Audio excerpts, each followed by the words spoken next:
Hello, fellow Lancers. I'm Ashley. And I'm Tiara. Every year, the holiday season is hectic with anxious shoppers trying to find the best deals, especially on Black Friday. Here's reporter Ashley with the scoop on shopping.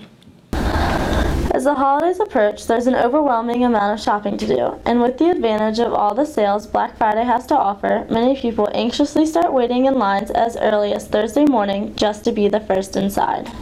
Well, we've been here since 7:20, 7:30 a.m.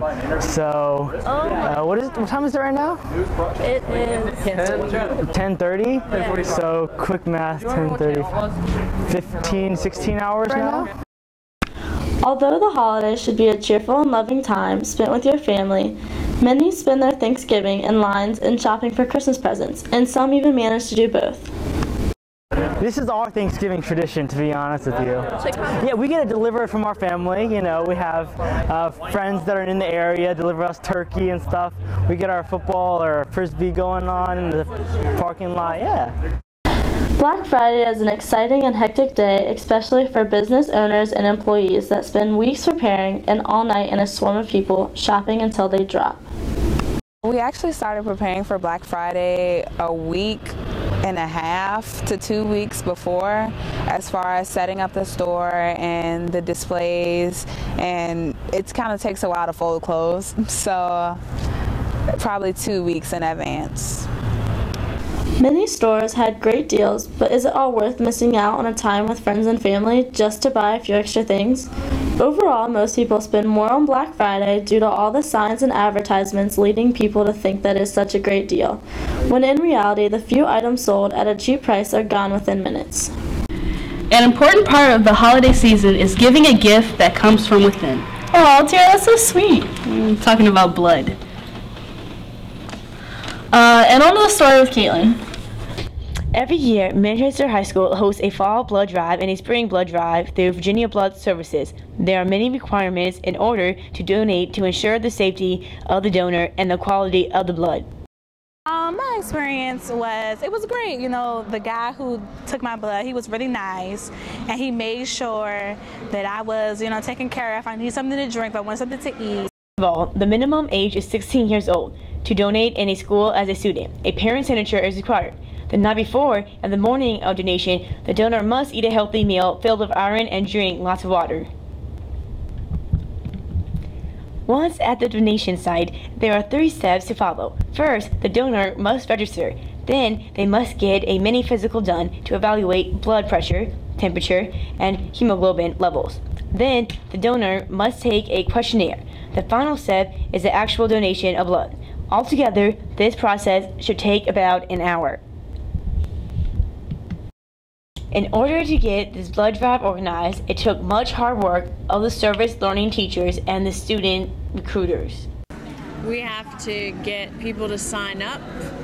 We have to do appointment cards, permission slips. We have to make sure everybody gets that. We have to book enough people that they're going to have enough people to give blood.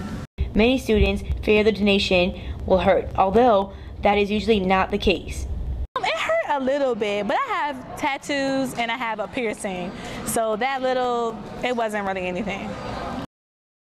After students donate for the first time, they realize it is a simple process and will return time and time again.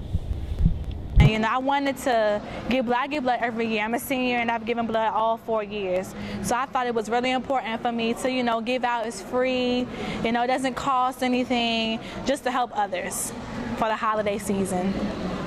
This is Caitlin Warren reporting for The Scoop. Have you ever given blood? Yeah, one time, but I almost passed out. You really have to eat beforehand, like any types of food, pizza, cookies, or sandwiches. All this talk of food is really making me hungry.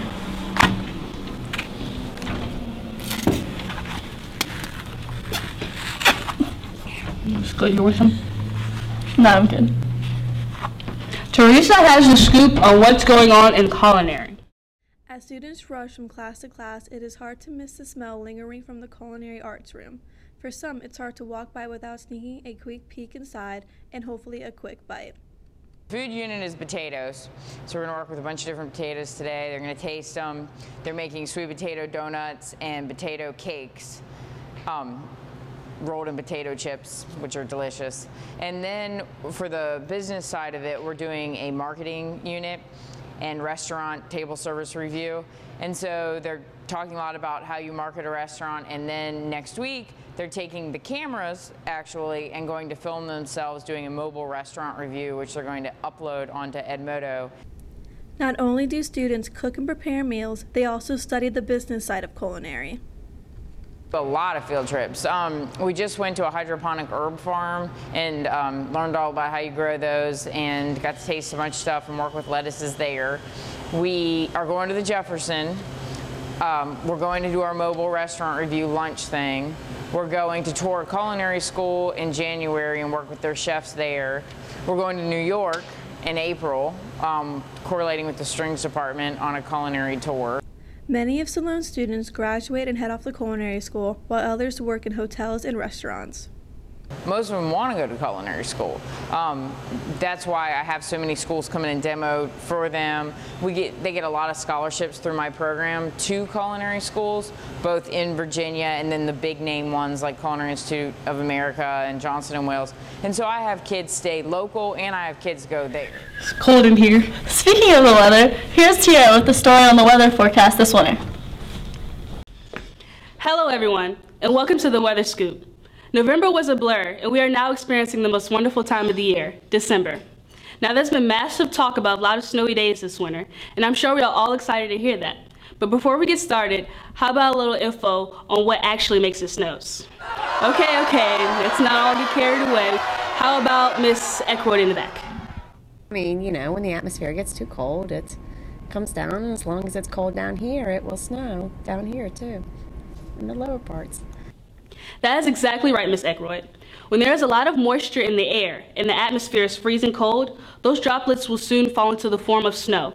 And if it's cold enough down here, it will stick. Now that we know how it snows, let's talk a bit about the December weather predictions. Personally, I think there will be a lot of snow. No, I don't think there'll be a lot of snow this winter. I do think there will be a lot of snow this winter. No, I don't think there'll be a lot of snow this year because we're in December and we're already getting temperatures near the 70s, and that's kind of weird. I think we'll get maybe a couple days out. There you have it, folks. Majority predicts that there will be a lot of snowy days this December. Hey, Miss Eckroyd, how are you feeling about that snow? I hate the snow. Back to Ashley with the scoop. With the holiday season on its way, everyone has their favorite shows to watch. Here's a few viewers with their opinions on some holiday classics. With the start of the holiday season, traditions held by families across the nation are celebrated. These celebrations vary by family, however, one thing is the same across the board. Everyone has a favorite memory they look forward to each year. My favorite holiday tradition is just sitting around the fire with my Jewish stepfather and my beautiful family.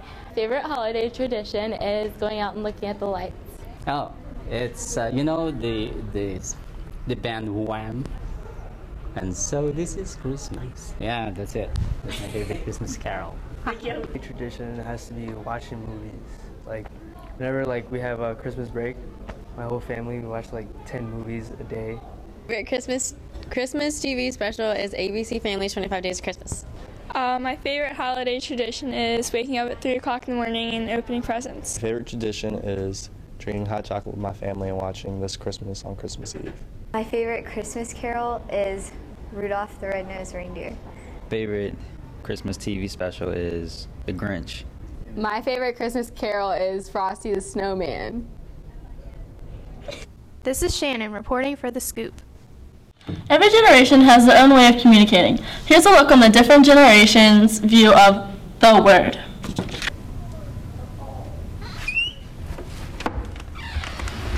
Hello, I'm Carter. Slang words have become a huge part of the culture of this generation. One of the most popular terms today is the term ratchet. What does the word actually mean, you might ask? Let's find out. Ratchet, whatever. No, I have no idea. Ratchet, if I pronounce it right, ratchet is a tool. Could be.